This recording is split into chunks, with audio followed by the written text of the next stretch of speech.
Qual habilidade você acha essencial em um atacante? Velocidade? Força? Drible? Eu diria marcar gols.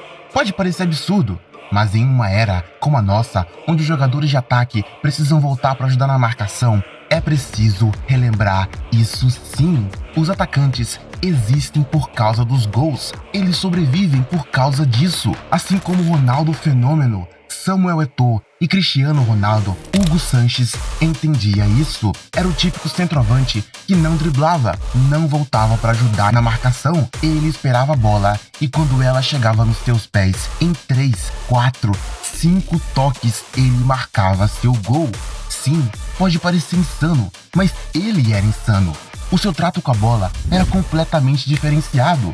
Sempre estava onde ela vinha, sempre estava preparado para marcar. Tudo isso fez ele dominar a La Liga por mais de 5 temporadas como artilheiro. Se você pegar Ronaldo Fenômeno, Benzema e Luis Suárez, você não terá o mesmo número de gols que ele fez na Liga Espanhola. Esse foi Hugo Sanches, um dos maiores centroavantes da história, um dos maiores jogadores mexicanos que já existiu. Pelota para Buitre, devolución para Schuster, centro, Hugo, gol! Gol de Hugo! Here's one bent toward the far post, right there! Oh, Sanchez with a brilliant bicycling effort, and it's tied at 1. Ídolo do Real Madrid, conseguindo até mesmo bater recordes que nem Puskás ou Guento conseguiram. Um jogador extra classe, com presença diária como nenhum outro. Um jogador que levou a palavra goleador ao extremo. Mas é claro que seria.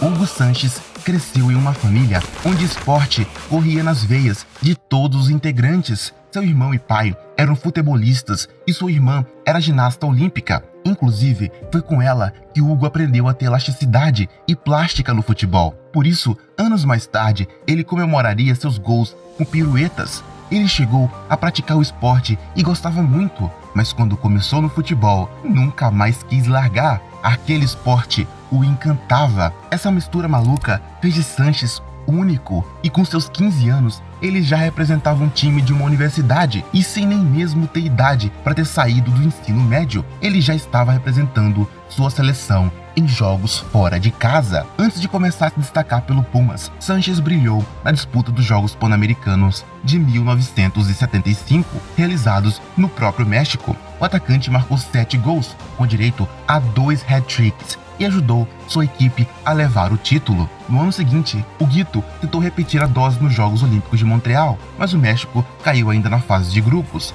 De volta ao seu país, Sanches começou a impressionar com a bola e a marcar gols principalmente em jogadas aéreas, seja de cabeça, seja com chutes poderosos ou acrobacias maravilhosas. O faro de gols apurado fez com que os treinadores, que antes o colocavam para jogar nas extremidades do campo por causa da velocidade, passassem a utilizá-lo como centroavante legítimo, posição que deixou Hugo Sanches muito mais confortável para se transformar em um determinado e decisivo artilheiro. Essa mudança mudou de vez a vida do atacante, porque no futuro ele seria conhecido como um dos melhores da história em sua posição. Em 1997, ele faturou seu primeiro campeonato mexicano, além de ser um dos goleadores da sua seleção, marcando 4 gols nas eliminatórias da Copa do Mundo de 1978, onde o México conseguiu sua primeira classificação histórica. Porém, o centroavante de 19 anos apenas viu sua seleção ser destruída no Mundial, perdendo os 3 jogos de maneira vexatória.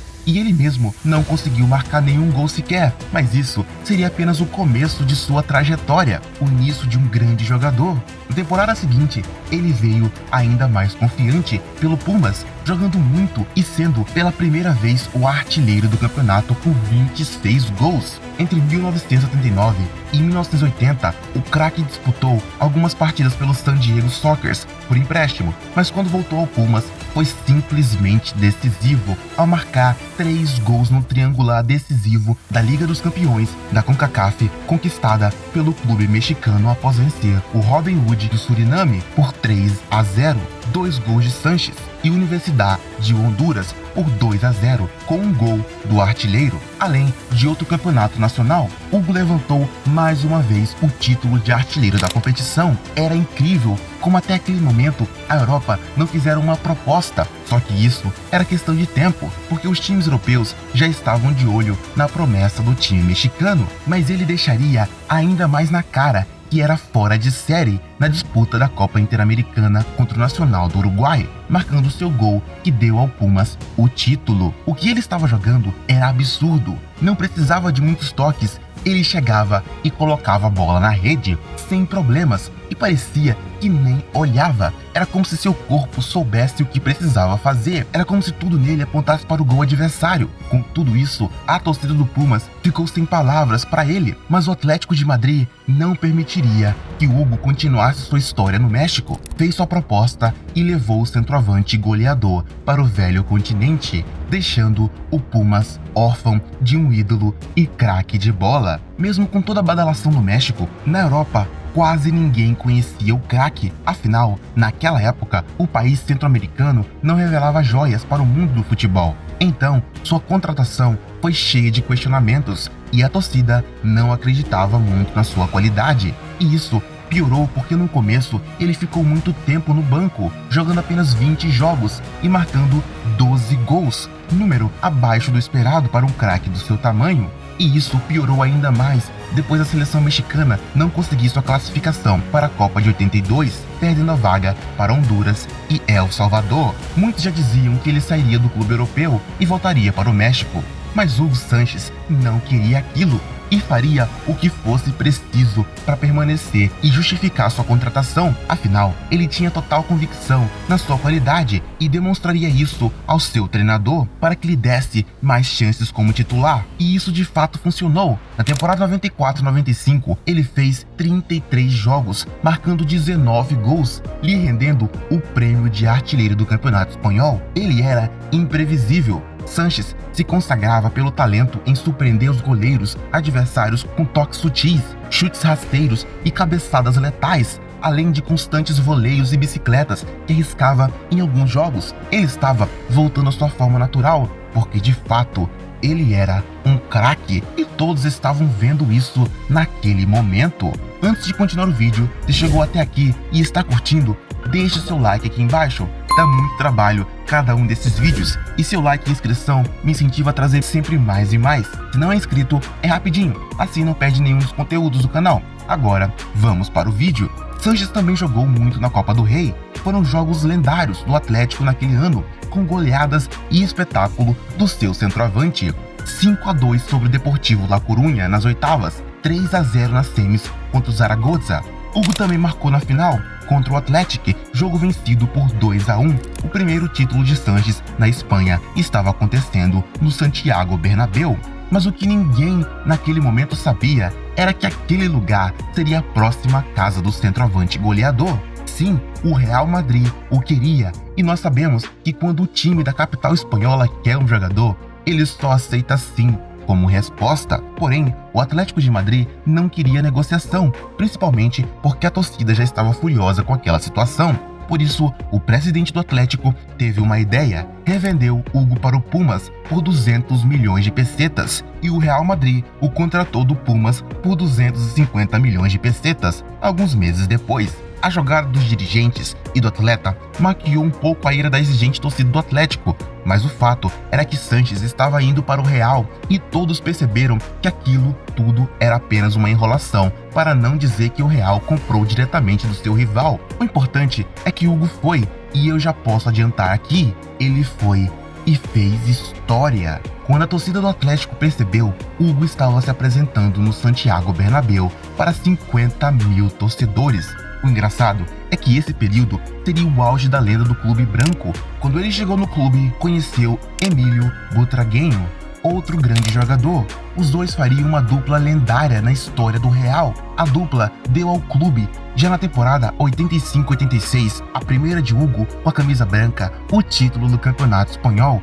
e Sanches foi mais uma vez o artilheiro com 22 gols em 33 jogos. Na mesma temporada, o craque balançou as redes 4 vezes na campanha do título da Copa da UEFA. Com seu senso de posicionamento, cabeceios certeiros e toques refinados, ele acabou com todos na disputa, levando o Real até a final e levantando o título sem nenhum esforço, de tão bom que ele era. Em 1986 seria também a Copa do México. Isso queria dizer que Hugo iria para sua segunda Copa na carreira, desta vez em casa. Ele queria mostrar porque era um dos melhores no momento, porém seu time era extremamente limitado e por mais que ele tentasse, nada parecia dar certo. O time foi avançando aos trancos e barrancos, embalado pela torcida, até chegar nas quartas, onde encararia a poderosa Alemanha. Por mais que o time mexicano não fosse bom, deu muito trabalho para os alemães. Eles conseguiram levar para os pênaltis, mas a seleção europeia demonstrou seu poder,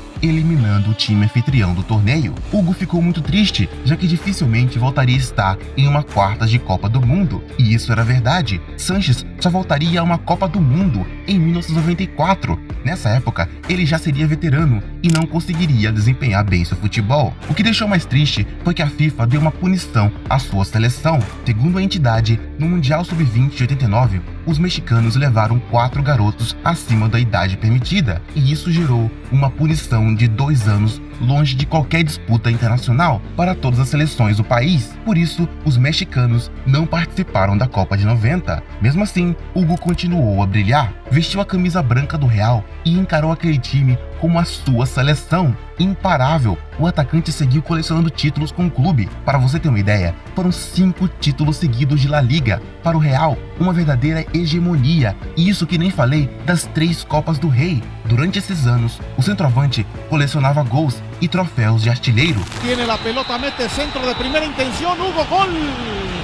El toque de Martín Vázquez toma desprevenida la de... Aparece Buitre, Butragueño va a centrar, aquí aparece Hugo, gol de Hugo Sánchez. ¿De dónde apareció? Nas temporadas de 87 e 88, o craque foi o máximo goleador da La Liga, com 34 gols em 41 jogos e 29 gols em 36 jogos. Nessa ordem, números que o deixavam cada vez mais perto do pelotão de elite dos maiores goleadores da história da competição. Na temporada seguinte, Sanches caiu um pouco de ritmo, isso o comparando com ele mesmo. Marcou apenas 27 gols, 8 atrás de Baltazar, brasileiro do Atlético de Madrid, que ganhou como artilheiro do campeonato. Só que todos se esqueceriam disso, porque na temporada de 89 e 90, ele foi para outro patamar, brilhou mais que qualquer um, foi arrebatador, destruidor, avassalador, lendário. Sanches marcou 38 gols em 35 jogos, mais gols que partidas. Esse tipo de coisa nem Ronaldo Fenômeno conseguiu fazer quando esteve por lá. Isso é só um exemplo do tamanho do atacante mexicano. O que ele estava fazendo foi algo sem igual. Apenas um jogador fez tantos gols quanto ele, Telmo Zarra, em 1950, marcando 38 gols na La Liga. O craque mexicano também ganhou a chuteira de ouro da Europa. Como artilheiro, ele fez seu gol mais lindo nessa temporada também, ao receber um cruzamento da esquerda e emendar uma bicicleta simplesmente fantástica, que não deu chance alguma para o goleiro.